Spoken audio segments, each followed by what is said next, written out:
নমস্কার বন্ধুরা, কেমন আছেন সবাই? ভালো থাকুন, সুস্থ থাকুন। শিউলি দাস একটি ব্লগে আপনাদের স্বাগত জানাই। তো সকাল সকাল কাজ করে নিয়েছি আমি। আমার সমস্ত কাজ করা হয়ে গেছে। সকালের যে কাজগুলো সেগুলো আমার করা হয়ে গেছে। তারপরে আমি চান ধান করে তারপরে আমি পুজো করলাম। পুজো করে আমি মাথাটা মানে না খুললে মাথায় লাগছিল। ওই চুলের বেড়িটা তো কম নয়, মানে চুলের বেড়ি থেকে গামছাটাই বেশ বড় সড়ো। সেই গামছার বেড়িটা কম বড় হয়, মোটা সোটা মাথা নিতে পারি না, এত চাপ সৃষ্টি হয়। তো অনেকক্ষণই থাকে আমার বাঁধা, কেন চুলটাও অনেক ছেড়েই আমি চানটা করি।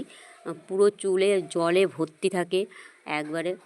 টপ টপ করে জলও পড়ে, পেছন দিকে আমার নাইটিও ভিজে যায়।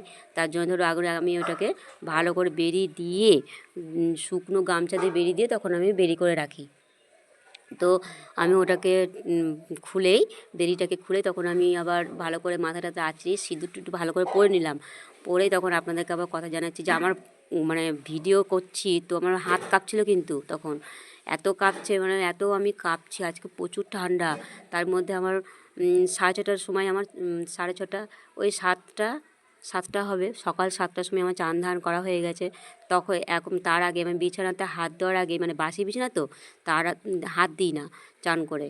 দিয়েই ধরুন আপনার দাদাভাই কাজে চলে গেছে চান ধান করে। তারপরে ধরুন আমি আবার বিছানাটা পড়েছিল, এই কাজটাই বাকি ছিল বাসি কাজের মধ্যেই। তখন আমি কি করলাম, ঠাকুরের বাসনটা বলছি আমি, কি ভুলভাল বলছি,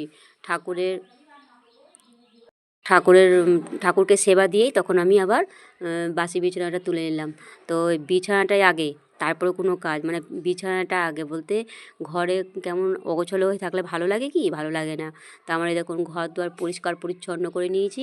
এদিকে আমার ব্যালকনিতে পুরোটায় আলোতে আলো, প্রকৃতির যে একটা আলো সেখান দিয়ে ছড়া দেয়। আর এই দেখুন আমার এটাকে আমি ঠিক করব, আমার উঠোনটাকে ফাটল ধরে গেছে, কিন্তু প্রতিদিন ধোয়া মোছা প্রতিদিন। আর এদিকে দেখুন তুলসী গাছ, তারপরে নিয়ে বসে পড়েছি। ঠাকুরের সেবা দেওয়া হয়ে গেছে। সেবার পরে যে ঠাকুরের বাসনগুলো থাকে সেইগুলো আমি ঠাকুরের বাসনটা আমি মেজে ঘষে মাজতে ধোয়াও হয়ে গেল। ধুয়ে নিয়ে তখন আমি আজকে আবার রোদ বেরিয়েছে, কালকে রোদের তো মুখ দেখতেই পাইনি। তো রোদ কোত্থেকে বেরোবে, সূর্য মামাই তো ছিল না কালকে সূর্য মামা গেছিলো মামার বাড়ি তার জন্য ধরুন সূর্য মামা ওঠেনি। সেই জন্য বাদ পড়ে গেছে। সূর্য মামা তো ছটা দেয়, রোদ দেয়, তার জন্য ধরুন উঠতে পারেনি, মামার বাড়ি গেছিলো ব্যাগপত্র নিয়ে গুছিয়ে নিয়ে, তখন মামার বাড়ি গেছিলো সূর্য মামা। দিয়ে আজকে চলে এসছে মামার বাড়ি থেকে। দিয়ে দেখো রোদে আমি বসে বসে ঠাকুরের বাসনটাও মাজলাম, আর রোদে দিয়েও দিলাম। দিব্যি সুন্দর আমার ঠাকুরের বাসন মাজা হয়ে গেল। তো এখন থেকে আমি ভিডিওটা শুরু করলাম, সকাল 7টা থেকে শুরু করেছি আমার ভিডিও। তো আজকে বাসি কাজ আর করা দেখায়নি, এই কাজ টুকটুক টুকটুক করেও হচ্ছে। এগুলো কি আর কাজ না, তাই না বলুন? তো ভিডিওটা ভালো লাগলে লাইক কমেন্ট শেয়ার করবেন। তো আমার সমস্ত কাজ কাম সেরে টেরে আমি রান্নাঘরে চলে এলাম রান্না করতে, কেননা আপনার দাদাভাই আবার চলে আসবে খেতে। 1:20তে ঢুকে যাই। তো আমার ভাত হয়ে গেছে। ভাতের পরে আমি গ্যাসে কড়াইটা বসিয়ে দিলাম। কড়াই যেই গরম হয়ে গেছে তখনই আমি সর্ষের তেল একটু দিয়েই, তখন গরম তেলে তখন আমি আবার দিয়ে দিলাম জিরে ফোড়ন আর শুকনো লঙ্কা দুটো ফোড়ন দিয়ে দিলাম। তারপরে আজকে কি মনে হলো, সব রকম তরকারি তো খাই, তো আজকে এই ধরনের তরকারি একটু খেয়ে দেখি। মটরশুঁটি দিয়ে আর ডুমো করে যে নতুন আলু কেটে নিয়ে দিব্যি সুন্দর আমি তেলে দিয়ে, তখন আলুটা অনেকক্ষণ থেকেই আমার কড়াইয়ে ছিল, হচ্ছিল, ঢেকে ঢেকে ঢেকে ঢেকে সেটাকে সেদ্ধ করা হলো। দিয়ে ধরুন আমি আবার মটরশুঁটিটা দিয়ে দিলাম। তারপরে আমি একটা দিয়েই ধরুন আমি আবার এদিকে আর একটা কড়াই বসিয়েছি। তারপরেই ধরুন কাঠখোলাতে ওই কড়াইয়ে আমি আবার ওই দুটো শুকনো লঙ্কা ভেজে নিলাম। তারপরে দিলাম মৌরি, ধনে, জিরে, এগুলো সব কাঠখোলায় ভেজে নিয়েছি। তারপরে আমি আবার মচমচে তো গরম গরম অবস্থায় মচমচে থাকে, তার জন্য ধরুন তাড়াতাড়ি করে আমি আবার ভাজা জিনিস তাড়াতাড়ি করে বাটানোর চেষ্টা করছি। বেটে নিলে কী হয়, মচমচ করে। আর তার এই সময়তেই গরম গরম জিনিসটা বেটে নিলে বেশ একবারে, মশলা তো নয়, মনে হবে যে কী বলবো ওটাকে, আমি এত সুন্দর মশলা হয়। তো আমি মশলাটা করে নিই। তারপরে আমি দেখা হচ্ছে। তো আবার এদিকে ধরুন আমার আবার মানে যেটাকে বলে লাল, আমি চিনতাম না লাল কাকে বলে, তো সেটা হলো পেঁয়াজ কুলকি। তো পেঁয়াজ কুলি আমি সে বসিয়ে দিলাম আর একটা কড়াইয়ে। আমি এই তরকারি অপেক্ষায় রইলাম না, মানে থাকলাম না, কেননা দেরি হয়ে যাবে। আর একটা কড়াই বসিয়ে দিলাম, আর একটা ঝিক তো মানে ফাঁকা আছেই, সেই জন্য আমি বসিয়ে দিলাম। এদিকে আমার আলুও ধরুন হয়ে গেল, মানে গলে গেছে দিব্যি সুন্দর। তো এদিকে আমি এটাকে নামিয়ে দিয়ে আমি আবার কড়াই মানে ধরুন নামিয়ে নিলাম, নামিয়ে নিয়েই তখন আমি কড়াই বসিয়েই তখন আমি আবার সর্ষের তেল দিয়ে মশলাটাকে আমি আবার কষে নেবো। তো আমি এইভাবেই রান্না করি, ওর মধ্যে দিলাম না, এমনিতেই আলুটা মানে গলে গেছে। তারপরে ধরুন গলা অবস্থাতেই তারপরে যদি মশলাটা দিয়ে দিই,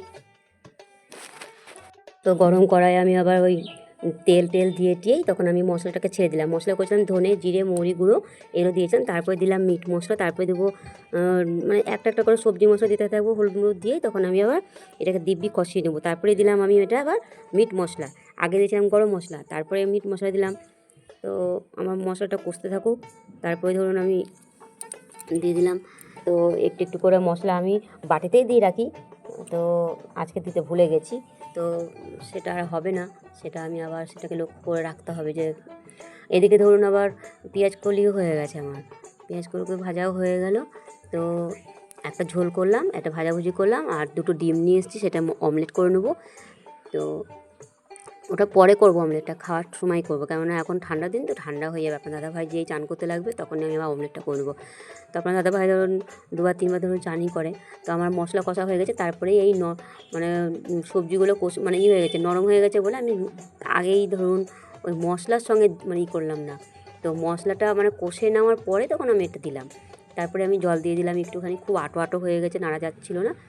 তো এখন একটু নেড়ে টেড়ে দিয়েই তখন একটু ফুটে নিয়ে তখন বেশিক্ষণ রাখবো না, হয়ে এসছে, সবই তো হওয়া জিনিস। তো আমার ঝোলটা ফুটতে থাকুক, আপনারা দেখুন, দেখতে ভালো লাগবে।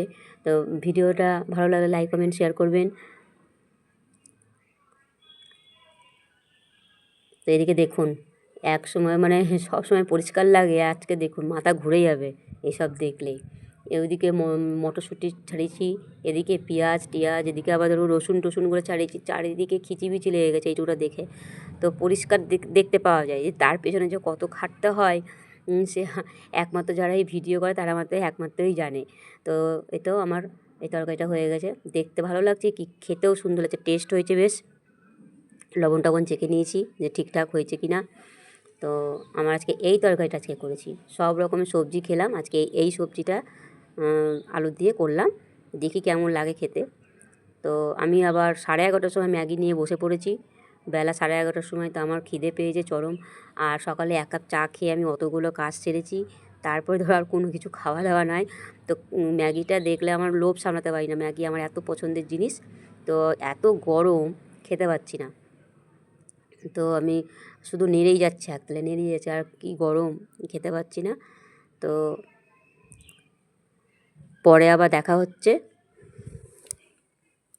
এই যে ম্যাগি,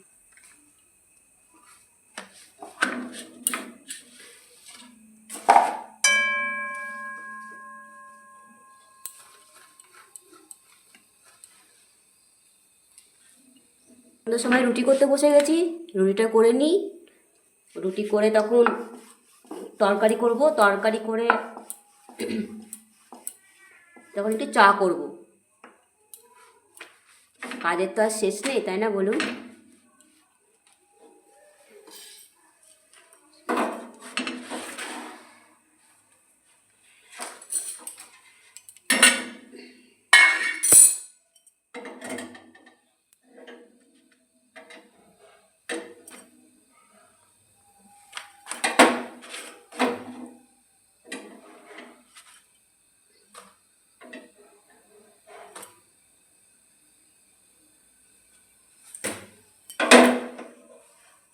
তো সন্ধ্যের সময় রুটি করা হয়ে গেল, রুটি করে চা করে আমি মানে এক্ষুনি খেলাম। তো ঠান্ডাতে এত জড়সড় হয়ে গেছি, মানে কেমনই যেন লাগছে, এত ঠান্ডা পড়েছে, জাঁকিয়ে ঠান্ডা পড়েছে। তো এত তো ঠান্ডা, মানে সবই নিতে হবে জানলাম, 6টা ঋতুতে 6 রকম পড়বে, তার জন্য না। কিন্তু শীত তো খুব পড়েছে, নিতে পারছি না, এত ঠান্ডা। আর যে এগুলো ফুলে গেছে পুরো ঠান্ডাতে, একবার টন টন টন টন করছে। এই যে এগুলো আমার ফুলে যায় আবার, কেন কে জানে, কেমন যেন লাগে দেখে, ফুলে যায়। তো আজ আজকের ভিডিও এতদূর পর্যন্তই। কালকে আবার নতুন ভিডিওর সঙ্গে দেখা হবে। Tata, bye bye.